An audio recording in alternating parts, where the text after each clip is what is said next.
আপনারা আম কলম করতে গেলে প্রথমত আপনাদের সায়ন লাগবে। এই ধরনের সায়ন যে ফুটা ফুটা বাপ যেটা আছে, এই দেখেন মুখটা যে আছে এটা ফুটা ফুটা বাপ থাকা লাগবে। এরপরে আপনার রুট স্টক একটা ভালো গাছ নেবেন, এটা কাটবেন।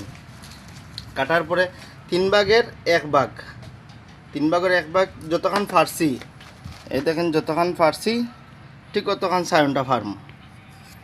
এই দেখেন ঠিক ততক্ষণ সায়নটা নিচ্ছি। এরপরে দেখেন একটা সমান করে এক সাইড মিলাবেন, এক সাইড।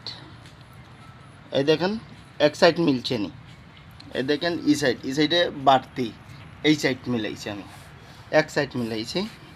মিলাইয়ে এই যে পলিথিন, এই পলিথিনটা হইল কি সাইজ 01 পলিথিন। এই পলিথিন দিয়ে যে কোনো দোকানে গেলে বলবেন যে 01 পলিথিন।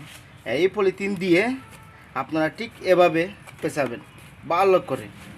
এই দেখেন ভালো করে পেঁচানো পরে আপনারা এটা বেঁধে দিবেন। এই দেখেন উপরে একটু খালি আছে, আর একটা ফিতা ইউজ করলাম। এই দেখেন সুন্দর করে দিয়ে দিবেন। এই দেখেন দেওয়ার পরে একটা গিট্টো দিয়ে দিবেন। দেওয়ার পরে এই কলমটা 10 দিনে, এই দেখেন এই কলমটা 10 দিনে হয়ে যাবে। আমার চ্যানেলটা সাবস্ক্রাইব করবেন, লাইক কমেন্ট শেয়ার করবেন। আসসালামু আলাইকুম।